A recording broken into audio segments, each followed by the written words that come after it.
Penjelasan Modul 1. Assalamualaikum warahmatullahi wabarakatuh. Nama saya Rena Syaputra dengan NIM 20 1102441040. Saya berasal dari kelompok 2 yang beranggotakan saya sendiri, Rena Syaputra, teman saya Vito Yudivan Rivaldo, Arya Ahmad Dhani, Valdi Apreza Pambudi, Bulan Suci Cahayawati, Bima Satria, Rehan Nabil, Heri Kurniawan, dan Ilham Taufik. Pada pembahasan kita yang pertama ini, kita akan membahas tentang sejarah dan terminologi dari kriptografi. Sebelum kita lanjut lebih jauh, kita harus tahu dulu nih, apa sih itu kriptografi? Kriptografi adalah sebuah ilmu dan seni untuk mengamankan sebuah atau merahasiakan sebuah pesan. Yang dimana, kriptografi adalah sebuah teknik dari pengamanan data.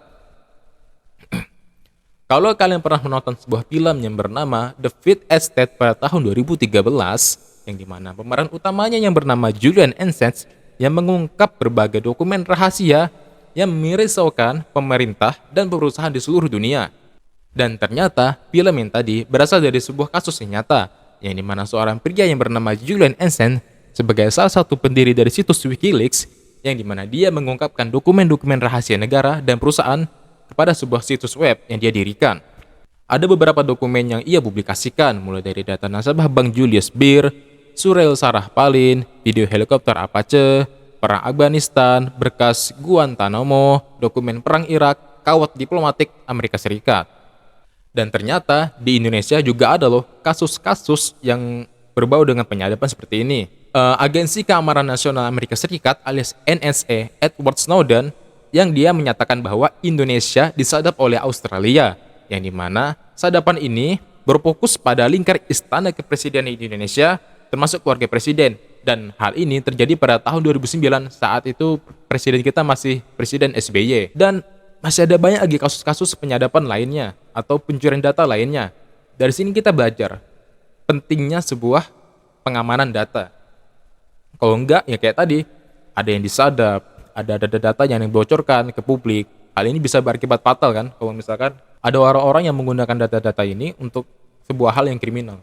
Ini ada kutipan dari Maciej Kwiatkowski, "Crypto is like catnip for programmers." Crypto itu seperti catnip untuk seorang programmers. Catnip itu kalau di kucing dia sebuah kayak benda yang dimana membuat kucing itu hyperaktif. Jadi istilahnya bikin programmer itu semangat. It's hard to keep us away from it. Itu sangat sulit untuk menjauh darinya. Because it's challenging and fun to play it. Karena itu sangat menantang dan sangat menyenangkan untuk bermain. And programmers respond very badly to the insinuation that they are not clever enough to do something. Dan programmer menanggapi sebuah sindiran ketika mereka tidak cukup baik untuk melakukan sesuatu. Jadi maksudnya mereka menanggapi sebuah sindiran ketika mereka tidak bisa mengatasi dari kripto ini. Kita lanjut pada bagian terminologi. Ada pesan, bentuk pesan, dan pesan yang didapat. Ini ada hubungannya sama kriptografi ya, karena kriptografi berhubungan dengan pesan. Pesan, data atau informasi yang dapat dibaca dan dimengerti. Nama lain adalah plain text dan teks jelas atau clear text. Pesan ya kayak SMS atau pesan WhatsApp, yang masukkan itu jelas ya tulisannya. Kita bisa baca, kita bisa mengerti. Bentuk pesan, ada dokumen, teks, gambar, musik, MP3, video, tabel, dan daftar belanja. Ada banyak nih pesan, kayak kalau pesan di SMS kan teks, atau di video kayak di YouTube kan itu video namanya, atau voice di WhatsApp itu kan pesan-pesan suara. Terus pesan sudah pasti dapat dikirim dan disimpan. Dikirim melalui pos kurir, internet, email, segala macam. Disimpan melalui CD, kaset, flash disk. Terus yang selanjutnya, pesan udah pasti ada sebuah pengirim atau seorang pengirim dan seorang penerima. Dan pengirim atau penerimanya ini bermacam-macam. Bisa manusia, bisa mesin, bisa komputer, bisa antar manusia, bisa antar manusia sama mesin sama mesin gitu. Dan cenderung dari pengirim ini, dia pengen pesan dia kirim sampai kepada penerima itu dengan aman, tanpa diganggu oleh pihak manapun. Selanjutnya nih, terminologi yang ketiga, ciphertext. Pesan yang telah disandikan, enkripsi, sehingga tidak bermakna lagi. Nah, tujuannya agar pesan tidak dapat dibaca oleh pihak yang tidak berhak. Jadi, tadi ada pesan, misalkan halo, aku lapar. Itu namanya plain text. Ciphertext itu dia menyandikan pesan-pesan ini. Yang awalnya halo, aku lapar, itu bisa jadi sebuah pesan-pesan yang nggak bisa dibaca kayak VWXYZ bla bla bla bla gitu. Itu namanya ciphertext. Syarat dari ciphertext ini dia harus bisa dikembalikan ke plain text. Kalau cuman ciphertext aja dan nggak bisa dikembalikan ke plain text, buat apa di enkripsi? Jadi harus bisa dikembalikan. Bisa jadi ciphertext, bisa jadi plain text, bisa jadi plain text, bisa jadi ciphertext. Selanjutnya, plain text. Nih, yang saya jelaskan tadi kan kita bertemu pukul 12 siang di lokasi A. Nah, ciphertextnya angka atau huruf yang nggak jelas, yang nggak beraturan. Nah, ini simulasinya nih, plain text. Ini yang pesannya yang bisa kita baca, baru dienkripsi dengan berbagai macam algoritma. Jadilah dekripsi, jadi dia ciphertext. Langsung kita didekripsi, jadilah plain text. Jadi dia dari pengirim, dikirim ke penerima, dan kedua ini bisa mengerti pesannya itu. Nah, selanjutnya enkripsi dan dekripsi. Kalau ciphertext dan plain text yang tadi itu adalah pesannya. Kalau enkripsi dan dekripsi itu adalah prosesnya. Nah, gini. Enkripsi, proses menjadikan plain text menjadi ciphertext. Dekripsi, proses mengembalikan ciphertext menjadi plain text. Kebalikannya. Jadi, enkripsi itu kan pesan nih plain text, kita enkripsi dengan pakai algoritma V-Generate Cipher misalkan. Terus kita teruskan ke si penerima, dia menerima pesannya. Terus kalau dia mau dekripsi, dia harus pakai algoritma yang sama, V-Generate Cipher. Ya, dekripsi, baru dia bisa baca pesannya. Nah, ini notasi matematis. Nih misalkan C sama dengan adalah ciphertext, P sama dengan plain text, fungsi E memetakan P ke C, E kali P sama dengan C. Fungsi dekripsi D memetakan C ke P, D kali C sama dengan P. Fungsi enkripsi dan dekripsi harus memenuhi sifat D kali E kali P sama dengan P. Mungkin ini sedikit membingungkan, tapi ketika kita bersentuhan dengan algoritmanya, ini bisa dimengerti. Karena kan algoritma ada banyak tuh, mulai dari Cheshire Cheeper, Vigenère Cheeper, Hill Cheeper. Nah, kalau kita udah pakai algoritmanya, itu mudahlah dimengerti. Jadi kita tahu nih, karena sudah ada angka-angkanya, udah ada plain text-nya, kita tinggal merumuskan gimana caranya mengubah dari plain text menjadi ciphertext dengan algoritma ini. Oke, sekian. Assalamualaikum warahmatullahi wabarakatuh. Perkenalkan, nama saya Raihan Nabil dengan NIM 2011102441080. Pada video kali ini saya akan melanjutkan pembahasan yang sebelumnya sudah disampaikan oleh saudara Renal, yaitu materi yang terkait tentang kriptografi, sejarah, dan juga terminologi. Langsung saja kita masuk ke dalam pembahasannya. Jadi di sini terdapat yang akan saya sampaikan pada video kali ini ada 4 poin. Yang poin pertama adalah enkripsi dan juga deskripsi. Aplikasi enkripsi dan juga dekripsi memiliki 2 poin. Yang pertama, pengiriman data melalui saluran komunikasi. Dalam bahasa Inggris, ini disebut sebagai data encryption on motion. Yang kedua adalah penyimpanan data di dalam disk storage. Dalam bahasa Inggris, ini disebut data encryption at rest. Pada poin kedua, di sini terdapat data encryption. Data encryption ini mempunyai 2 bentuk, yaitu data encryption on motion yang terdapat beberapa poin di dalamnya. Yang pertama yaitu sinyal yang ditransmisikan di dalam percakapan dengan handphone. Yang kedua, nomor PIN kartu ATM yang ditransmisikan dari mesin ATM ke komputer bank. Yang ketiga, nomor PIN kartu kredit pada transaksi e-commerce di internet. Yang keempat, siaran televisi berbayar yang menggunakan Pay TV. Yang kelima, yang terakhir, dalam data encryption on machine itu pesan dikirim melalui WhatsApp Messenger atau WA. Yang kedua adalah data encryption address. Di sini sudah terlihat jelas ada gambar plain image dan cipher image, bentuknya seperti ini. Di sini terdapat plain text, setelah dienkripsi ke ciphertext bentuknya menjadi seperti ini. Dan di sini juga sudah terdapat uh, tabel data ciphertext yaitu siswa 2 dbf. Yang ketiga adalah kriptografi. Kriptografi berasal dari bahasa Yunani yaitu adalah krypto, atau dalam bahasa Inggris disebut sebagai hidden atau secret. Dan graph yaitu dalam bahasa Inggris disebut writing, artinya secret writing.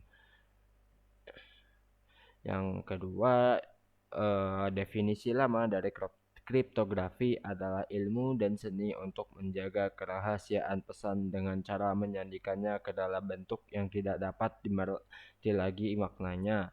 Kriptografi sendiri juga berkembang sedemikian rupa sehingga tidak lagi sebatas mengenkripsi pesan, tetapi kriptografi juga memberikan aspek keamanan yang lain.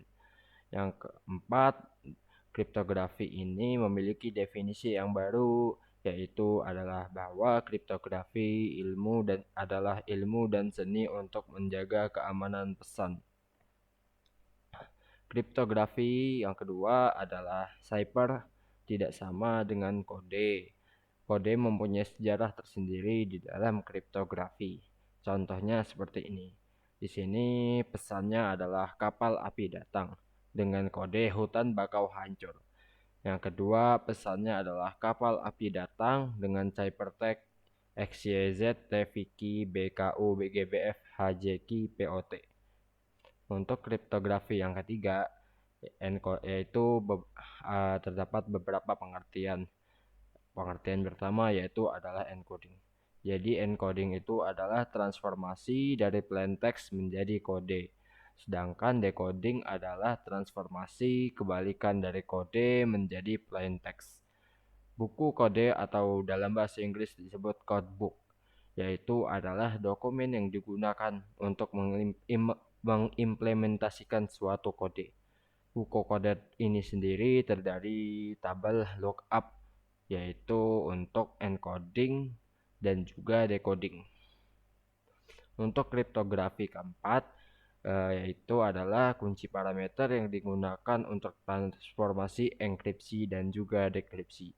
Jika kekuatan kriptografi ini ditentukan dengan menjaga kerahasiaan algoritmanya, maka algoritma kriptografi dinamakan algoritma Haris Traced.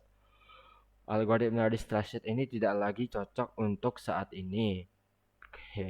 Dan kriptografi modern mengatasi masalah ini dengan menggunakan sebuah kunci.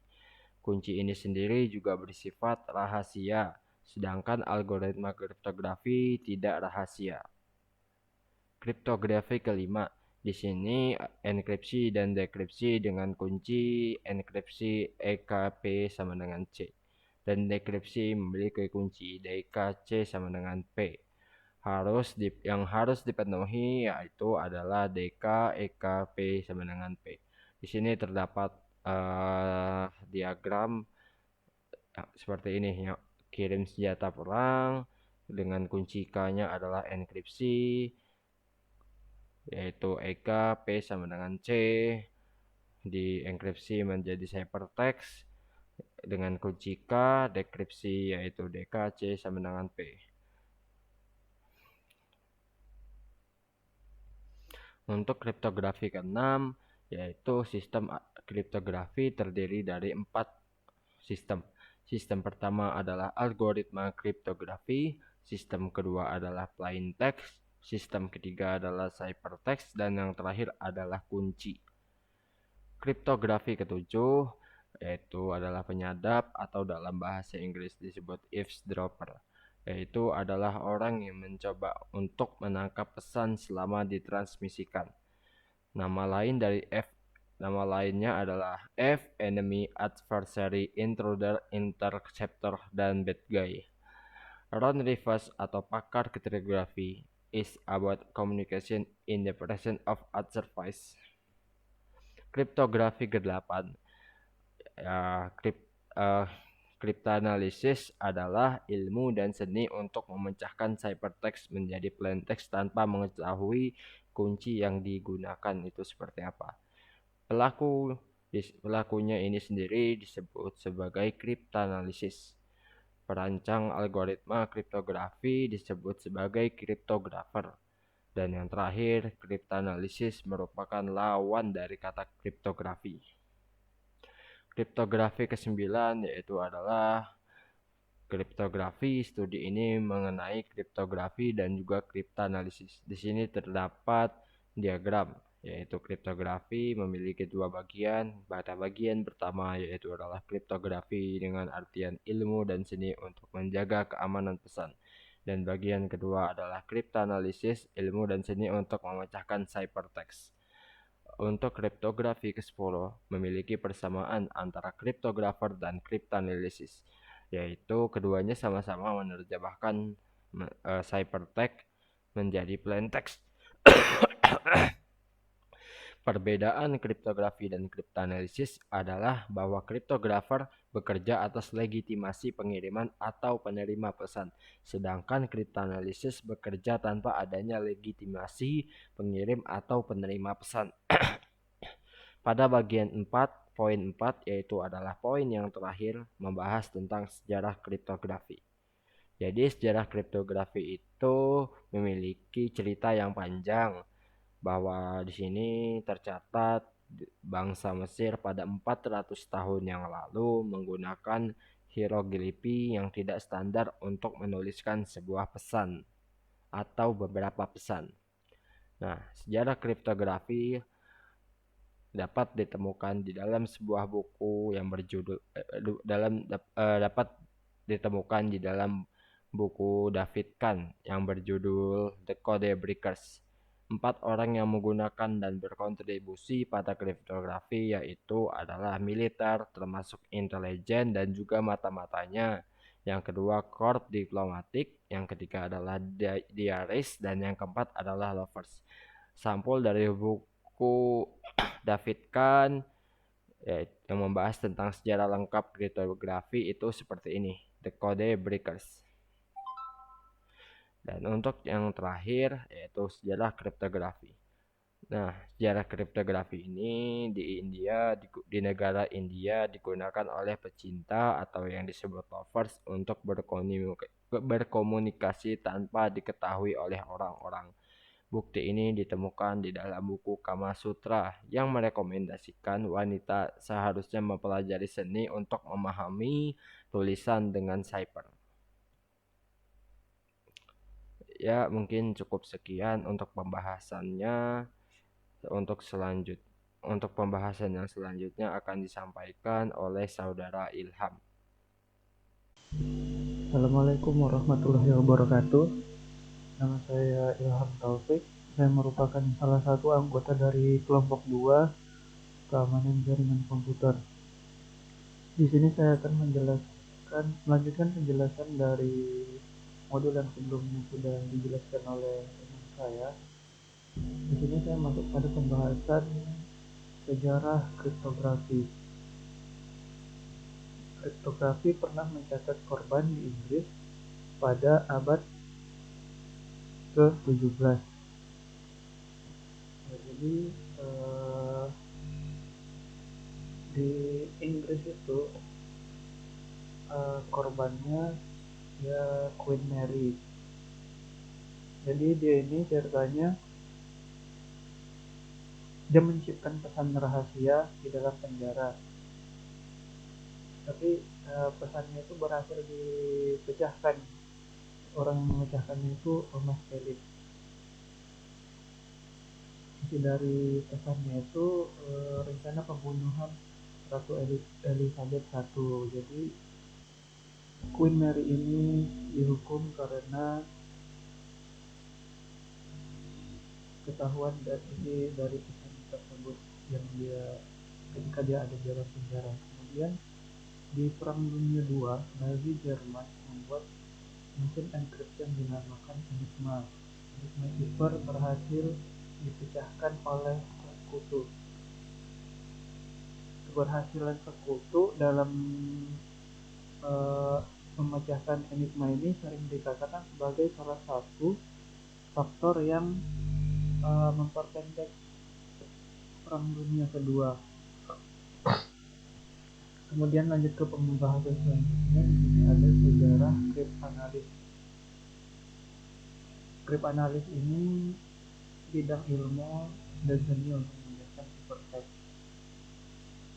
Kriptanalis sudah ada sejak abad ke-9 yang pertama kali dikemukakan oleh seorang ilmuwan Arab yang bernama Abu Yusuf Yakub Ibnu Ishaq Ibnu As-Sabah Ibnu Amran Ibnu Ismail Al-Kindi, atau biasanya yang disebut Al-Kindi.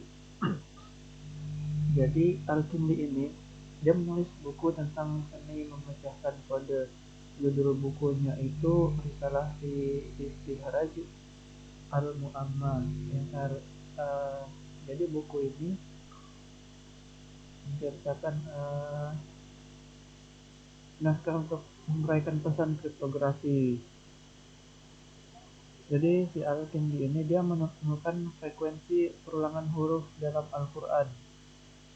Jadi teknik yang dia gunakan itu, yang dia menemukan frekuensi kemunculan huruf itu, dinamakan analisis uh,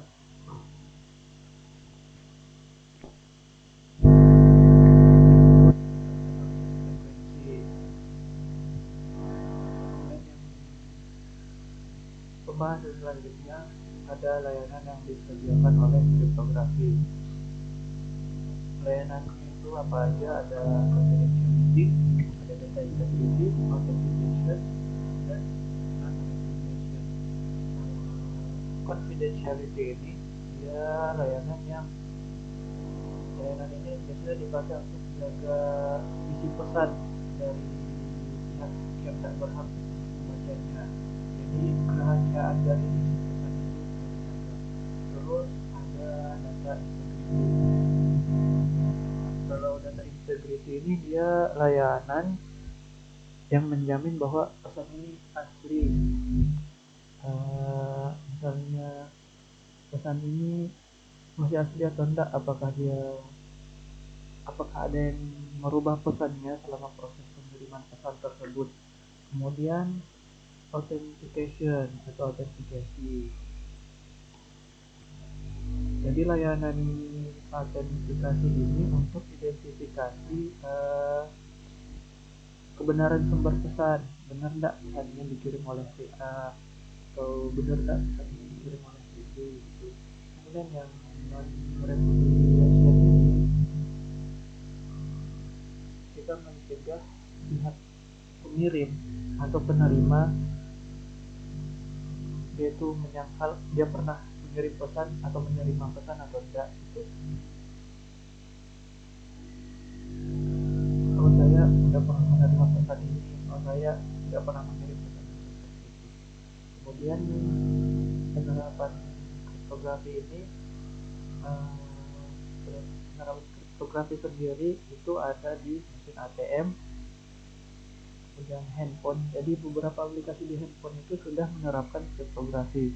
Kemudian ada komputer atau laptop, internet, gedung-gedung bisnis, pangkalan militer.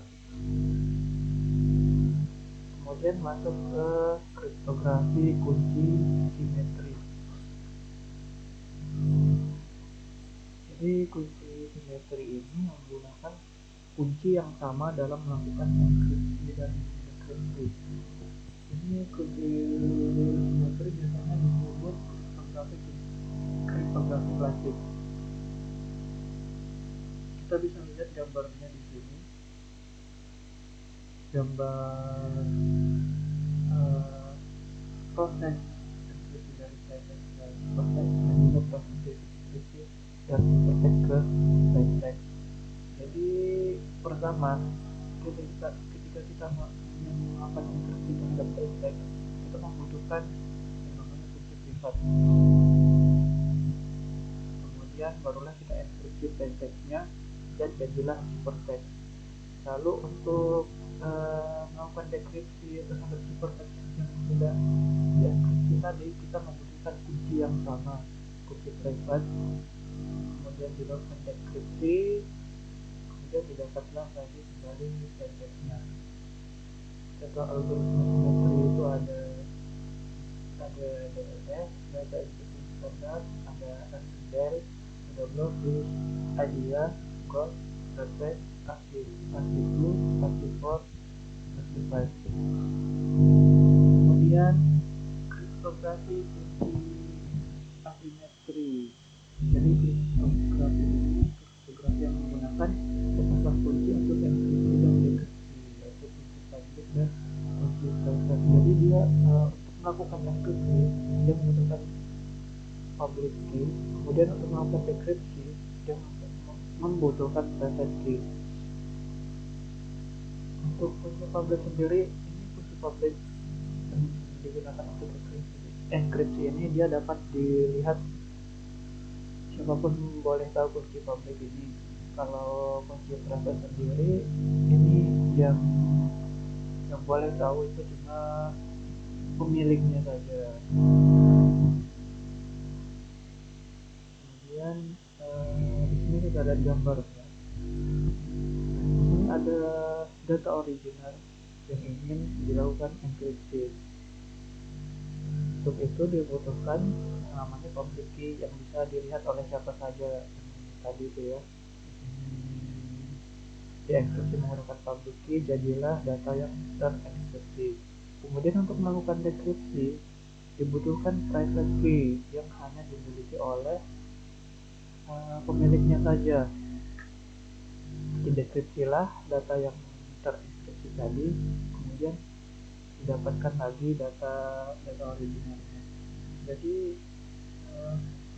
kriptografi kunci asimetri ini dia biasanya juga disebut kriptografi kunci publik. Jadi bisa di kriptografi kunci publik ini dapat dianalogikan seperti kotak surat yang terkunci. Jadi kotak surat yang terkunci ini dia memiliki lubang untuk memasukkan surat. Siapapun boleh memasukkan surat ke kotak surat tersebut. Kotak suratnya digembok dan dikunci. Kemudian kunci dari kotak surat tadi ini hanya dimiliki oleh si pemilik saja. Jadi siapapun yang memasukkan surat ke dalam kotak surat tersebut, yang bisa membacanya cuma si pemiliknya saja karena dia yang memegang kuncinya tadi.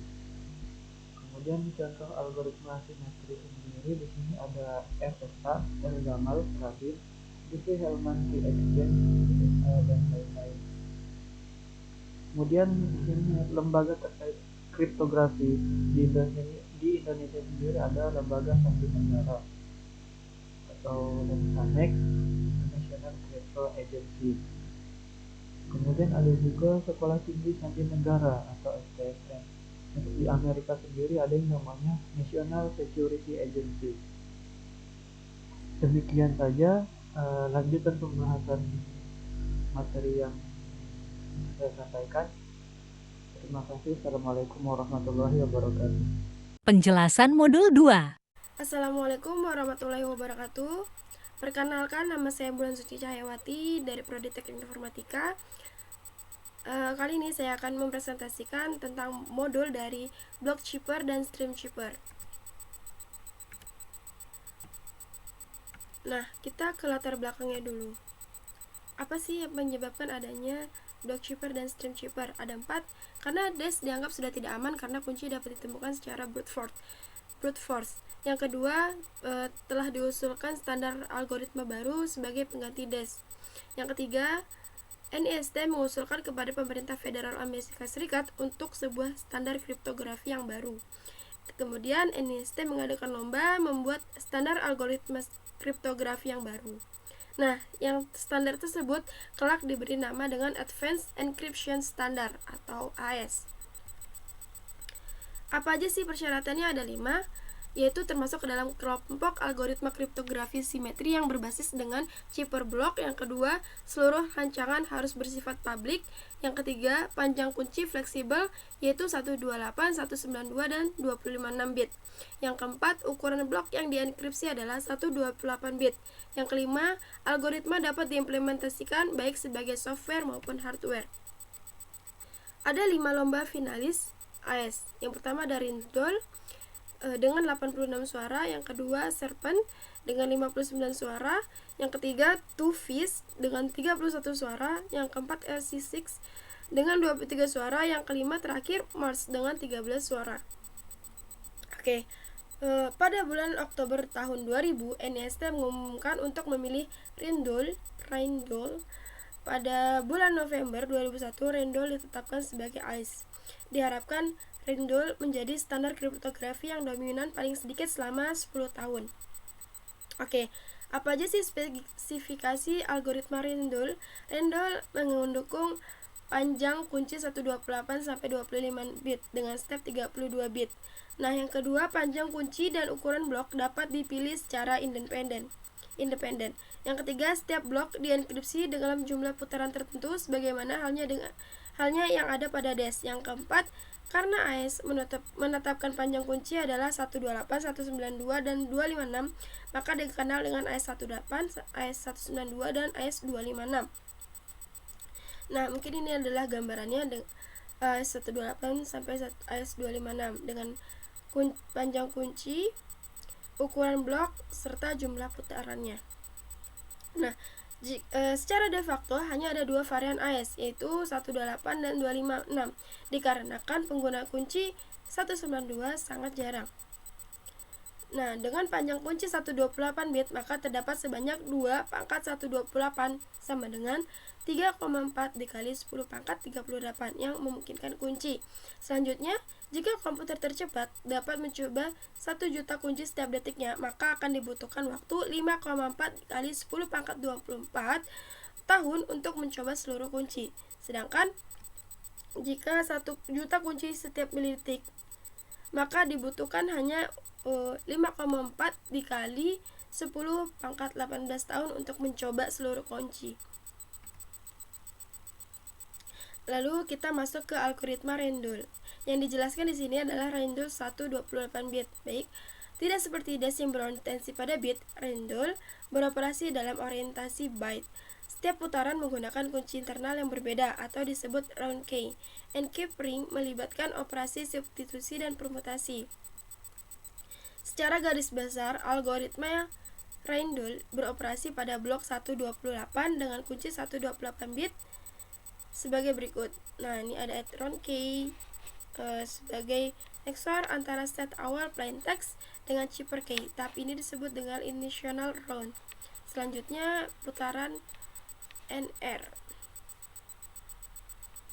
Ada 4 subbytes, shift rows, mix column, add round key. Yang ketiga adalah final round, subbytes, shift rows, and add round key. Nah, seperti inilah gambarannya. Ini ada step awalnya, terus ada ini putaran kuncinya, terus yang terakhir adalah putaran akhir, final. Secara seperti ini, kita mendefinisikan dulu di dalam blok itu kuncinya, terus state-nya ada rows dan kolom. Kita tentukan rows-nya berapa, kolomnya berapa, dan putarannya ada berapa sini. Terus masukin tipe bitnya berapa bit dengan tipe integer. Terus masukin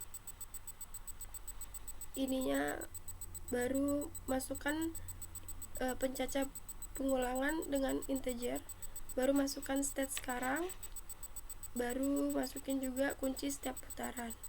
Nah, baru bangkitkan kembali kunci setiap putaran. Nah, pada tahap ini inisialisasi state sekarang, baru tambahkan kunci ke dalam state, baru dilakukan perulangan.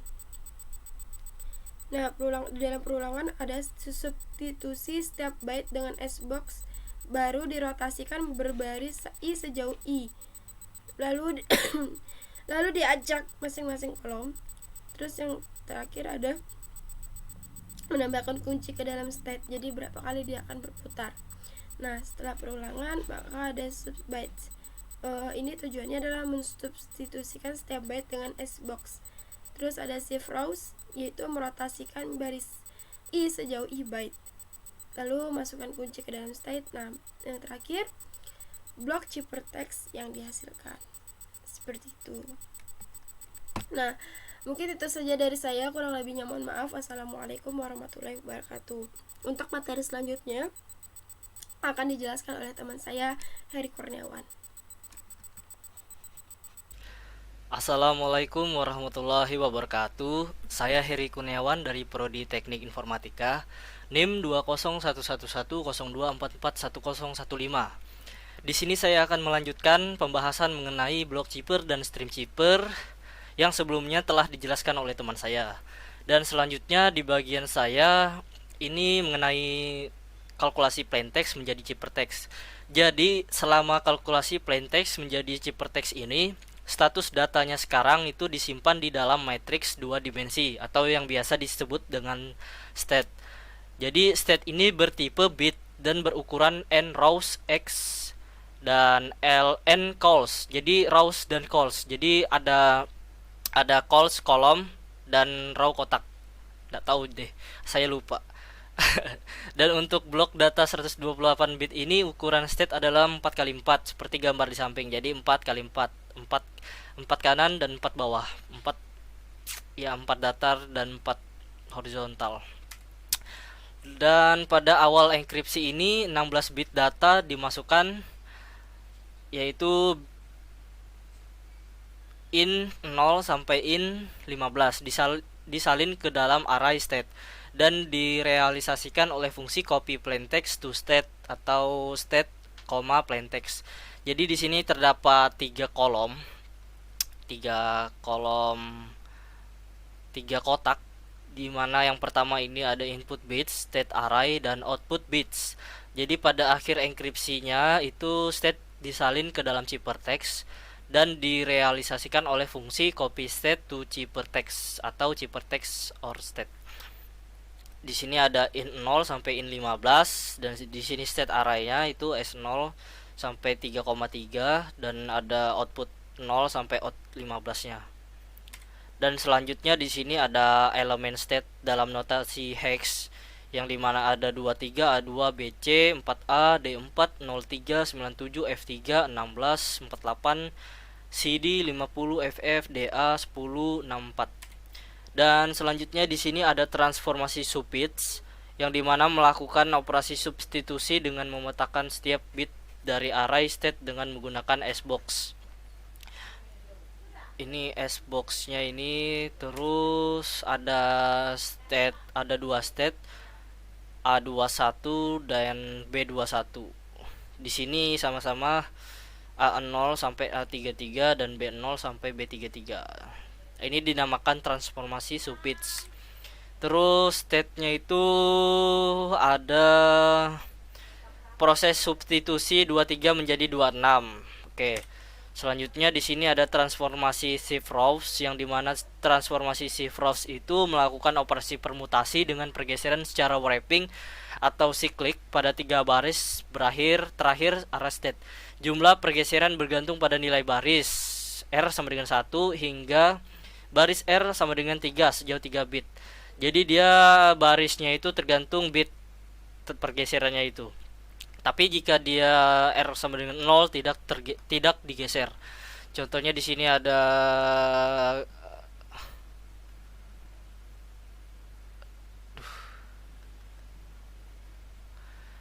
bit 1 jadi gesernya sekali. Jadi 11 di sini. Nih, jadi sekali aja. Dan di sini ada bit 2 yaitu geser 2 kali.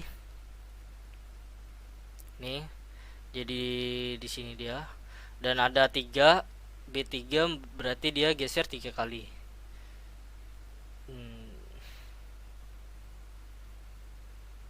1 2 3 30 2 3 2 3. Jadi dia urutannya itu gini, R sama dengan 1 itu 1 bit, geser 1 bit. Nah, itu sampai dia misalkan sampai 3, itu berarti 3 geseran. Nah, terus itu kalau dia R sama dengan 0, dia tetap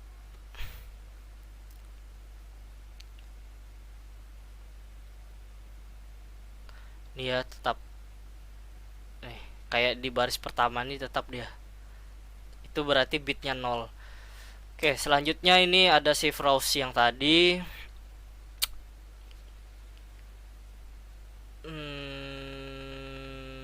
Contoh juga nih sama. Ini 26 berarti ini tetap kan dia. Ini tetap. Di sini ada, kita masuknya yang mana ya ini? 48. Oh D, kayaknya digeser sekali sih dia. 1 kali. 47 ini 2 kali. Terus 16 ini sekali. Dan seterusnya. Oke, masuk ke transformasi mix columns. Transformasi mix columns ini mengalihkan matrix state dengan sebuah matrix tertentu. Jadi ini ada matrix state, matrix state, dan ini matrix yang telah ditentukan. Terus di sini ada state yang tadi juga sih, A01, A11, A21, A31. Di sini ada B01, B11, B21, B31. Ini state yang tadi dan ini state yang telah ditentukan. Dan ini rumus S atau X sama dengan AX kali XX. Ini 03, 23, 03, 02, 03, 03. Oke. Ini kayaknya rumusnya. Dan untuk contohnya itu gini. Jadi dia state-nya yang tadi yang telah ditentukan itu dimasukkan sini. Itu terus dikalikan 002 kali 26, terus 03 kali 7B. Ini 7B, 01 kali BD. Dan seterusnya 001 kali 43. Jadi gini dia. Ini kali ini. Ini kali ini. Ini kali ini. Ini kali ini. Dikali. Dan 0126 ini kayaknya sama aja sih. Intinya dia apa ya, saya lupa dia kalinya tuh ini datar kali horizontal dia. Jadi ini vertikal kali horizontal. Ini dikali kebalik. Iya, kebalik. Gini kali gini. Kolom kali row. Oke, mungkin itu saja yang dapat saya jelaskan. Kurang lebihnya saya mohon maaf. Wabillahi taufik wal hidayah. Wassalamualaikum warahmatullahi wabarakatuh.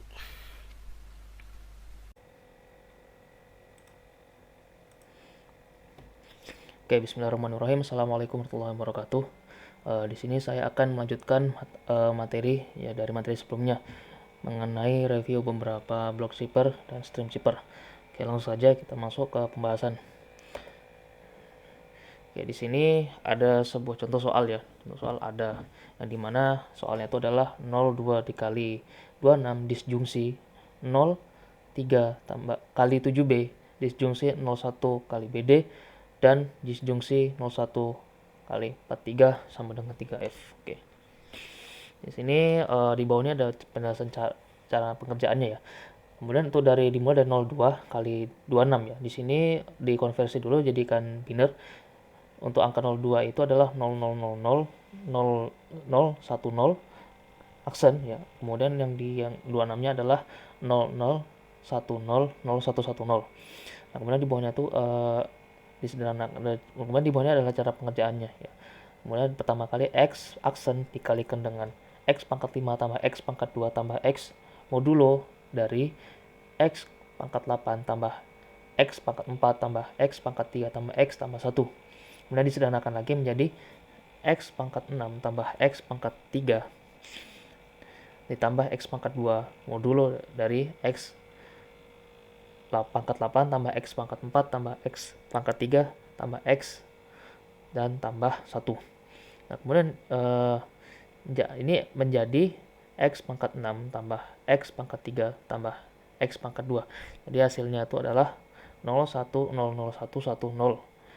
Sama dengan jika dikonversikan menjadi angka, ya angka heksadesimal itu jadi 4C. Ya, ini heksadesimalnya. Jadi 4C. Kemudian di bawahnya itu juga sama ya, seperti yang di atas, sama seperti pengerjaan di atas, cuma yang di bawahnya ini lebih panjang ya, karena di bawahnya ini ada angka heksadesimal yang menyebabkan ini menjadi panjang penjelasannya. Cara pengerjaan makin panjang ya, dan hasil akhirnya ini adalah 10000 dari angka biner 10000101101 sama dengan adalah 8D. Hasilnya ini hasil dari hitungan ini adalah 8D. Kemudian di bawahnya itu kurang lebih sama pengerjaannya seperti atas ya, yang dua terakhir di bawah ini. Lanjut. Nah, kemudian di sini akan men-XOR-kan semua. Apa itu XOR? XOR itu ya seperti disjungsi. XOR itu istilahnya adalah operasi biner, logika biner yang fungsinya untuk membandingkan, manipulasi atau menggabungkan bit-bit data yang dimana logikanya, yang dimana apabila hasilnya benar atau satu, hanya jika salah satu inputnya benar satu ya. Jadi tetapi tidak keduanya benar. Jika kedua inputnya sama ya, sama inputnya, keduanya O atau keduanya satu, maka hasil XOR adalah salah ya, jadi false jadinya. Jadi kok benar tuh salah satunya yang benar ya. Nah, di sini selanjutnya akan meng-XOR-kan semua data. Nah, jadi ini hasilnya dari ya. Kemudian dari 02 kali 26 sama dengan 4C, hasil akhirnya tadi 4C ya, seperti yang sebelumnya. Itu 4C itu adalah 01001100. Kemudian yang bawah yang 03 kali 7B sama dengan 8D adalah 1000101. Kemudian yang di bawah lagi 01 kali BD sama dengan BD ya, karena hasilnya sama. Karena ini hasilnya 01 ya, karena sesuai angka biner jadi tetap ya hasilnya. BD sama dengan 1011111101. Kemudian di bawah sama, hasilnya sama. 1 kali 43 adalah 43 yang dimana hasilnya 01000011. Disjungsikan semua, yang hasilnya adalah 00111111 yang apabila dikonversikan jadi heksadesimal adalah 3F. Jadi semua hasil dari angka ini ya, di atas ini semua hasil dari atas ini 02 kali 26 kemudian seterusnya adalah sama dengan 3F. Jadi persamaan lain diselesaikan dengan cara yang sama. Ya, persamaan dari semua angka ini teman-teman kan diselesaikan dengan cara yang sama, yang serupa, yang sama. Oke, lanjut. Masuk ke transformasi add round key ya, transformasi ini melakukan XOR antara round key dan state dan hasilnya disimpan di state. Nah, di sini ada contohnya tabel-tabel round key ya. Di sini ada A00 dan seterusnya dijungsikan round key itu kodenya adalah K, sedangkan state ini kodenya tuh A00. Kemudian state-nya ini hasil ya, hasilnya seperti ini, round key dan state-nya dihasilkan seperti ini. Jadi nilainya B. Dan ini ada contoh soalnya ya. Jadi ada 3F, B2, C2, F7, F4F, D2, E1 dan seterusnya. Dan juga untuk round key-nya ini ada 4F, 5A, 7B dan seterusnya. Kemudian akan menghasilkan yang ini ya, state-nya ini ada 70, E8 dan seterusnya. Lanjut selanjutnya. Xbox. Xbox ini adalah elemen di dalam Xbox terlihat seperti diisi secara acak, namun sebenarnya yang dihasilkan dari proses perhitungan. Jadi meskipun acak tapi tetap S-box ini meskipun diisi terlihat seperti acak, tapi sebenarnya hasilnya tuh perhitungan tuh hampir sama atau kurang lebih. Kemudian sebagai berikut dari nomor 1 ya penjelasannya. Inisialisasi S-box dengan nilai yang menaik dari baris ke baris, seperti baris ke 0 diisi dengan 0, 0, 1, 01, 02, 0F dan seterusnya. Kemudian baris ke 1 diisi dengan 10, 11, 12 dan seterusnya sampai 1F dan seterusnya untuk baris-baris yang lain. Ya, ini. Kemudian yang nomor 2 adalah untuk setiap nilai pada baris Y kolom X ditentukan baliknya dalam GF atau 2/8. Ya, di sini nilai dari GF ada 2/8. Nilai 0 dipetakan ke dirinya sendiri. Penjelasan GF 2/8 terlihat pada lampiran. Hasil dari langkah 2 dikonversi ke vektor kolom bit ya. B0, B1, B8. Ini yang B ini adalah tadi ya nilai dari state itu ya. Jadi dia hasil langkahnya itu dikonversi ke vektor ya, ke vektor kolom bit. Nah, kemudian kemudian keempat kalikan vektor kolom bit B0, B1, B8, T dengan sebuah matriks affin sebagai plot. Jadi untuk menghitung ya atau mengkonversinya itu menggunakan matriks affin ya. Ini di bawahnya adalah berikut matriks affin. Di sini ada angka binarynya, ini ada angka, kemudian ini ada state-nya ya, untuk state key-nya ya.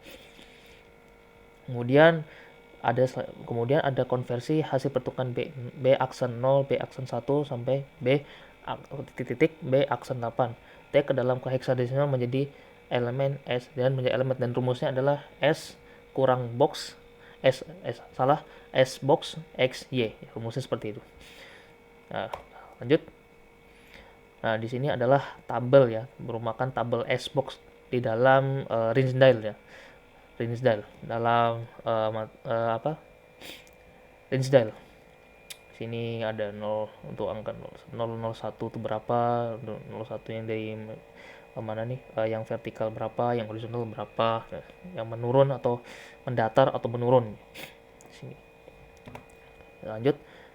Ini ada pembentukan kunci putaran. Setiap putaran di dalam algoritma Rinsdale menggunakan kunci putaran atau round key. Kunci putaran dibangkitkan dari kunci eksternal dari pengguna yang dinamakan chipper key dan disimbolkan dengan peubah key. Pembangkitan semua kunci putaran dilakukan oleh fungsi key expansion.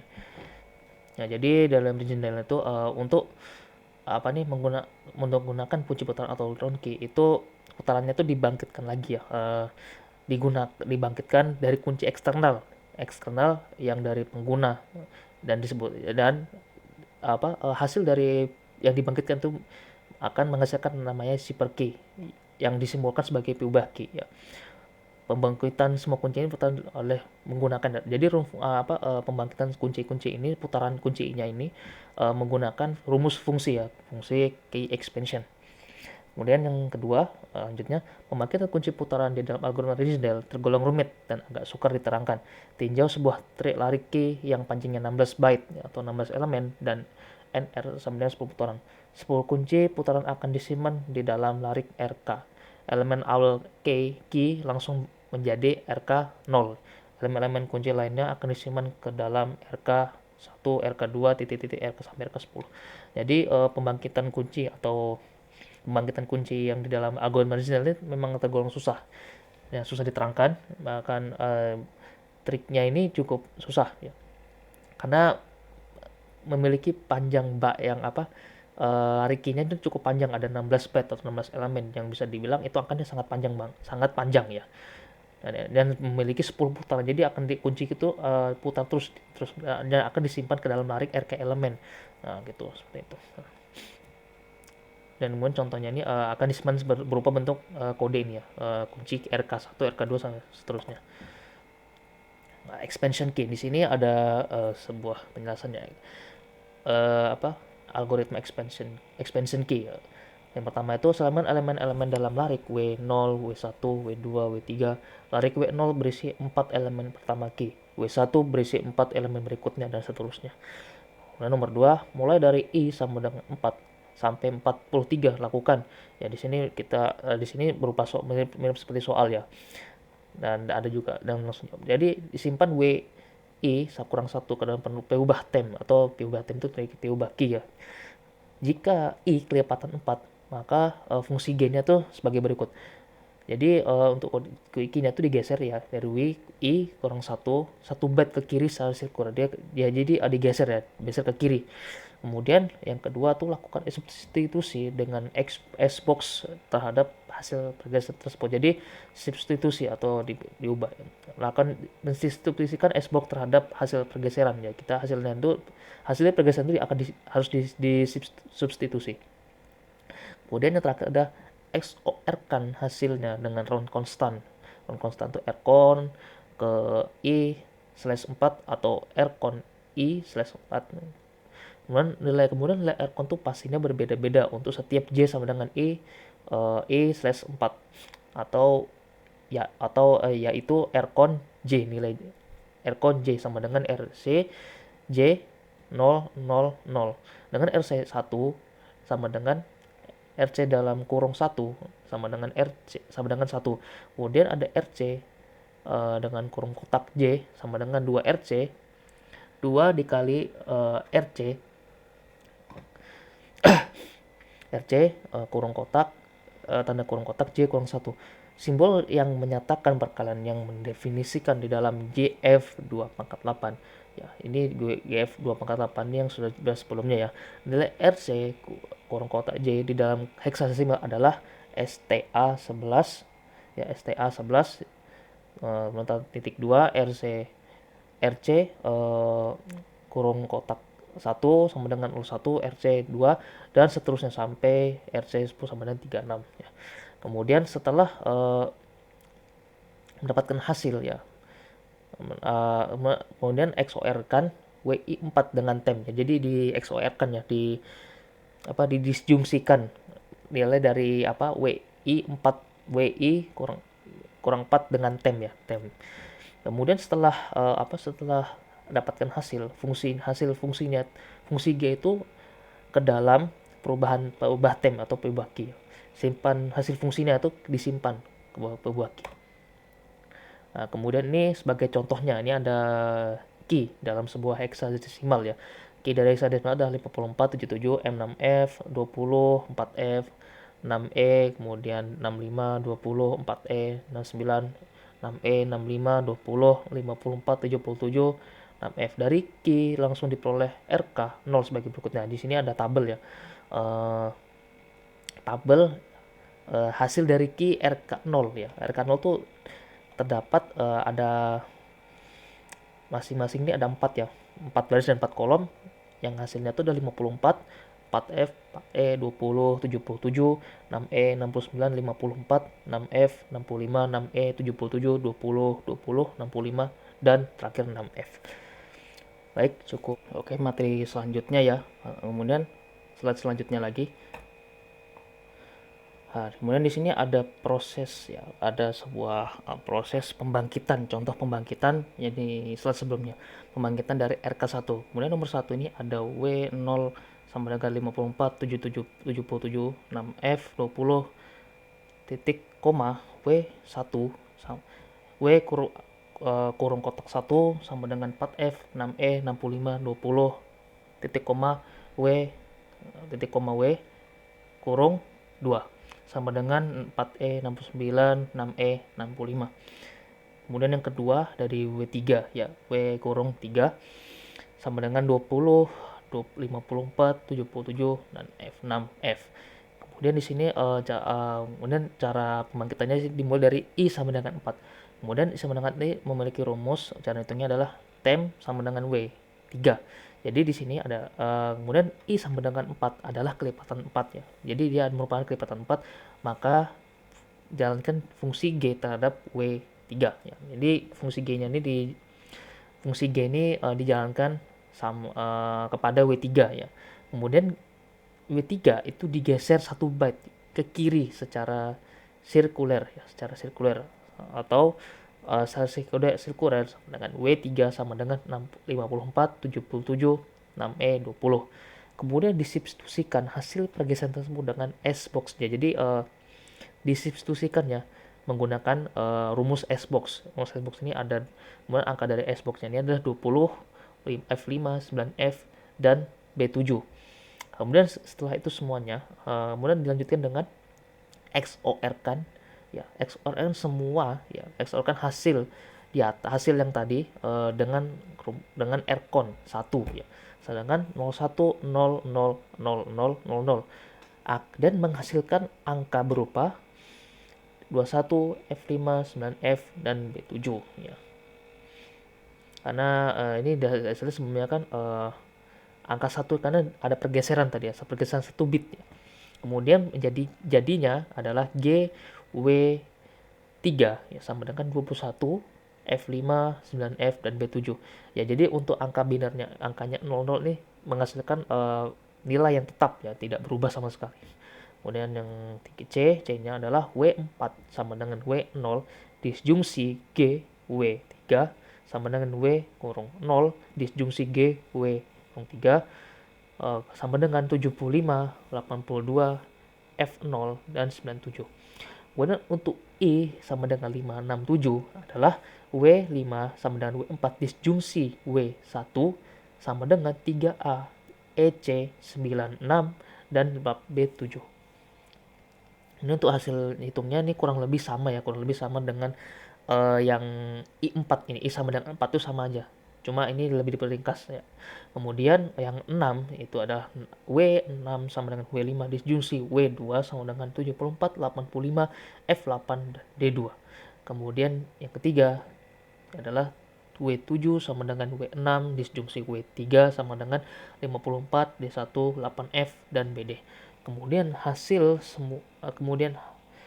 semua dari RK1 adalah 75, 3A, 74, 54, 82, EC 85, D1, F0, 96, F8, 8F, 97, B7, D2, dan BD. Ya, di sini hasil akhir ya dari hasil hitung pembangkitan RK1 tadi. Pembangkitan angka tadi RK1 dari nilai RK1 tersebut.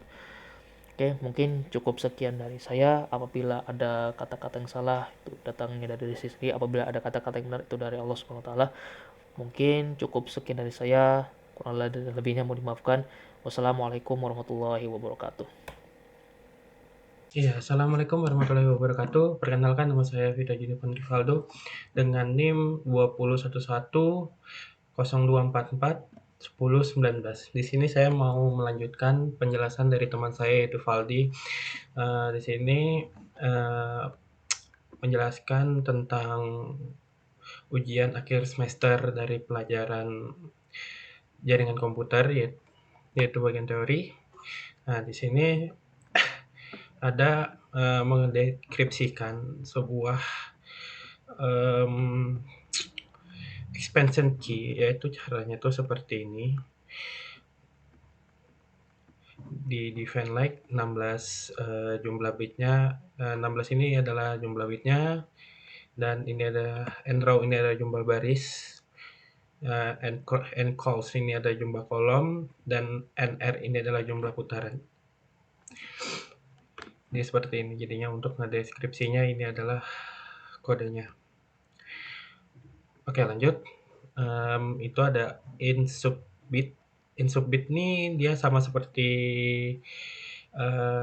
di dalam itu sama kayak subbit, dan hanya saja SBOX yang digunakan ini adalah inversi dari SBOX. Itu seperti ini.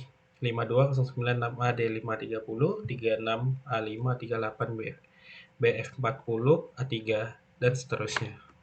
Inilah inversi SBOX ya. Oke, lanjut. Ada in zip row.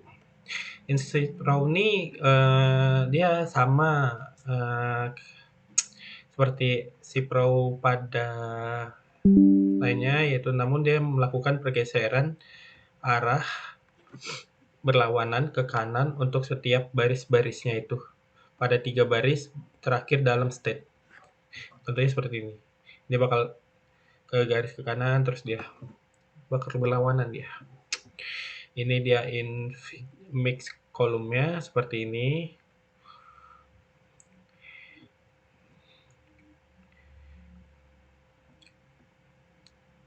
Dan ini ada beberapa algoritma kriptografi simetri, yaitu ada Blowfish, DES, IDEA, RC4, RC5, Irgdial, Serpent, Triple DES, Twofish. Pembuatnya itu ada si Bruce, ada IBM, Meshi, dan Swegia, Ronald Rives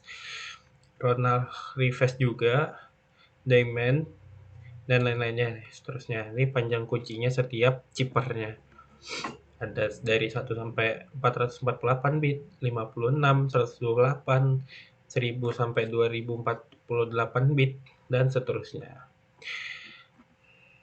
Oke. Di sini juga ada namanya Galois Field GA atau disingkat GF.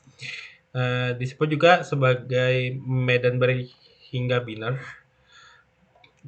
GF atau M adalah ruang vektor berdimensi pada GF.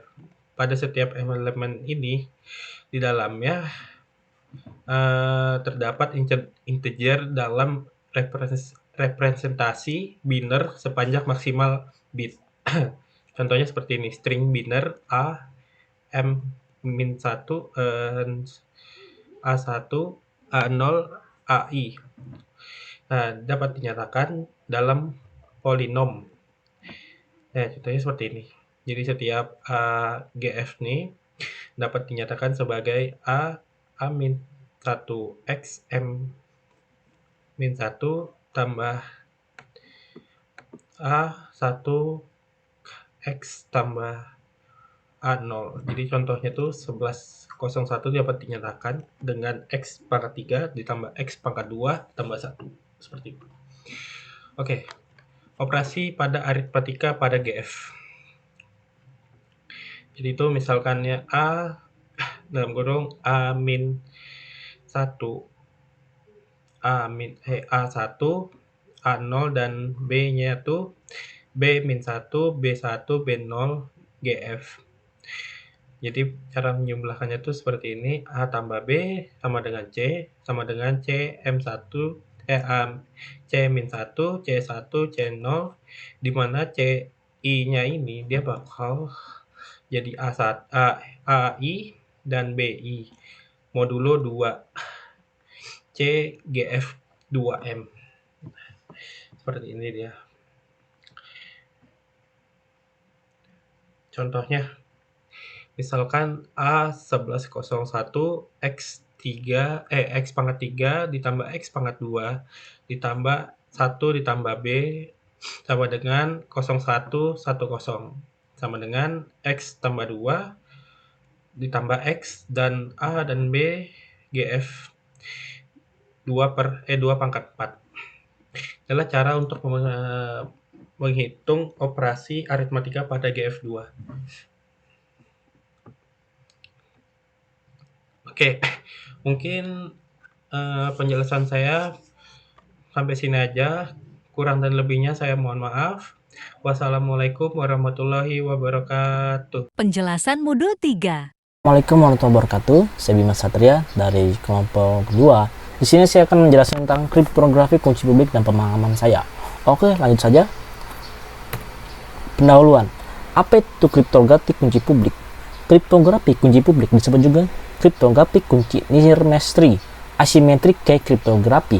Karena kunci enkripsi tidak sama dengan kunci deskripsi, itu pasti udah beda karena namanya juga beda. Istilah publik muncul karena kunci untuk enkripsi diumumkan kepada publik, tidak rahasia. Misalnya disimpan dalam repository yang dapat diakses oleh publik. Kemudian hanya kunci privat yang rahasia hanya milik kunci privat yang mengetahui kuncinya sendiri. Lanjut. Berikut adalah orang yang membuat makalah pertama perihal kriptografi kunci publik, ditulis oleh Whitfield Diff sebelah kiri dan Martin E. Hellman sebelah kanan di IEEE pada tahun 1976. Keduanya adalah ilmuwan dari Stanford University dan merupakan penemu kunci kriptografi publik. Judul makalahnya adalah Neo Direction in Cryptography. Namun di dalam makalah tersebut belum didefinisikan algoritma kriptografi kunci publik yang sesungguhnya. Berikut adalah ini makalahnya. Oke, lanjut. Sampai akhir tahun 1997 hanya ada sistem kriptografi kunci simetri. Pengirim dan penerima pesan memiliki kunci yang sama, K, yaitu untuk rumusnya, untuk inskripsi dan deskripsi. Berikut nih adalah rumusnya, bisa dilihat ya rumusnya. Kemudian salah satu masalah dalam sistem kriptografi kunci simetri, bagaimana cara mengirim kunci rahasia, kunci atau kunci privat kepada penerima pesan. Mengirim kunci privat pada saluran publik, telepon, internet, pos sangatlah tidak aman oleh karena itu kunci privat harus dikirim melalui saluran kedua yang benar-benar aman. Namun saluran tersebut umumnya lambat dan pasti mahal ya. Yep. Ide kriptografi kunci publik muncul pada tahun 1976. Berikut di bawah contohnya. Pengirim dan penerima mempunyai sepasang kunci. Satu, kunci publik K1 untuk mengenkripsi pesan dan kunci privat K2 untuk mendeskripsi pesan. Berikut rumusnya. Kunci K1 mengenkripsi dan kita ciphertext, dan kunci K2 kunci privat kita deskripsi dan keluarlah hasilnya. Lanjut. Berikut adalah contoh ide kasus kriptografi kunci publik. Ide kriptografi kunci publik mirip dengan mengirim surat menggunakan kotak yang dapat dikunci dengan gembok. Misalkan Alice dan Bob ya akan berkirim surat dengan sistem kriptografi kunci publik. Analoginya adalah sebagai berikut. Alice mengirim kotak surat dengan gembok dalam keadaan terbuka kepada Bob.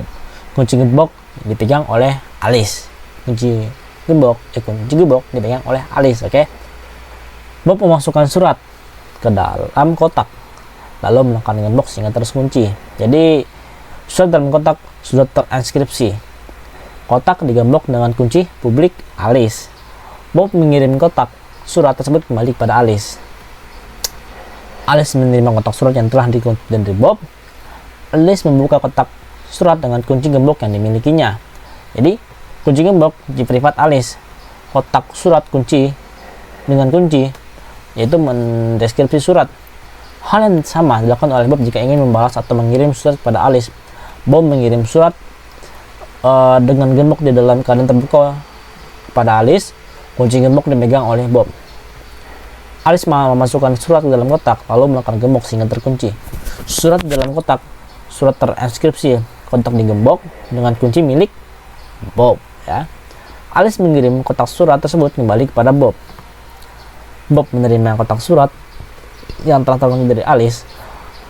Bob membuka kotak surat dengan kunci gembok dimilikinya, sama dengan kunci gembok punya privat Bob. Membuka kotak surat kunci sama dengan deskripsi surat. Alice dan Bob sudah berkomunikasi dengan sistem kriptografi kunci publik. Mungkin sulit dipahami, tapi itulah ide kasusnya, oke?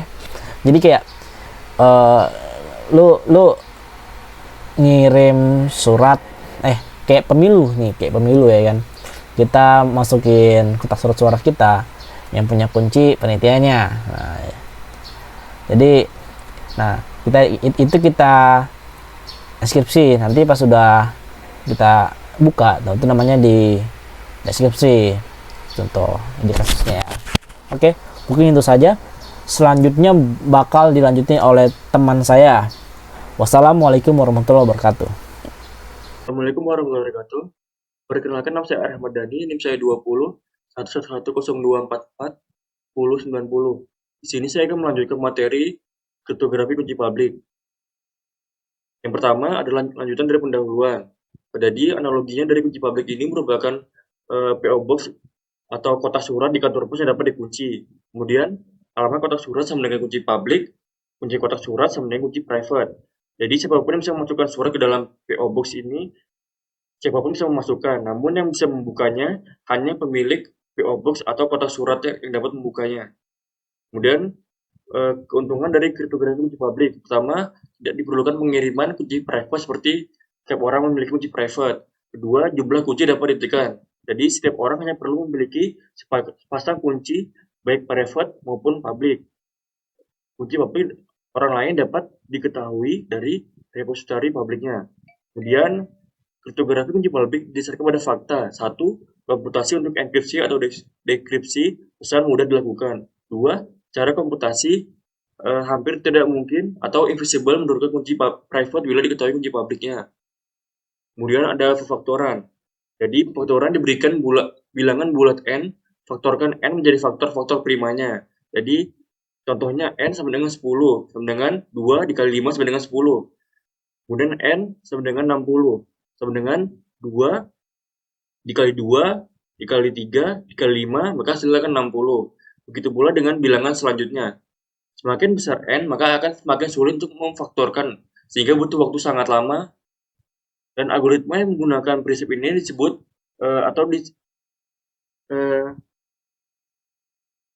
disebut algoritma RSA. Kemudian ada logaritma diskrit.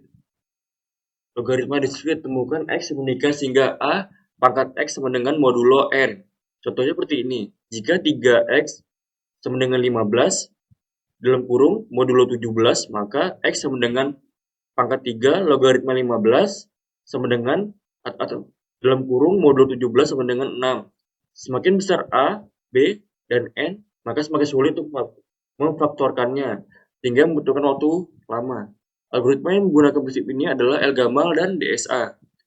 Catatan, persoalan algoritma diskrit adalah kebalikan dari persoalan perpangkatan modular. Kemudian ada ECDLP, atau Elliptic Curve Discrete Logarithm Problem. Diberikan P dan Q adalah dua buah titik di kurva eliptik. Carilah integer n sedemikian sehingga P sama dengan NQ. Algoritma yang menggunakan prinsip ini adalah Elliptic Curve Cryptography atau ECC. Seperti ini adalah gambaran kurvanya. Kemudian lanjut ke selanjutnya. Kriptografi kunci simetris dan kriptografi kunci publik. Pertama, kelebihannya dari kunci simetris. Proses enkripsi dan dekripsi membutuhkan waktu yang sangat singkat. 2. Ukuran kunci simetrik relatif pendek. 3. Autentikasi pengiriman pesan langsung diketahui dari ciptatext yang diterima. Kemudian kelemahan dari kunci simetris yaitu 1. Kunci simetris harus dikirim melalui saluran yang aman dan tidak sama dengan saluran untuk pengiriman pesan. Kedua, entitas yang berkomunikasi harus menjaga kerahasiaan kunci ini. Kedua, kunci harus saling diubah, mungkin pada spesifikasi komunikasi agar tidak bocor.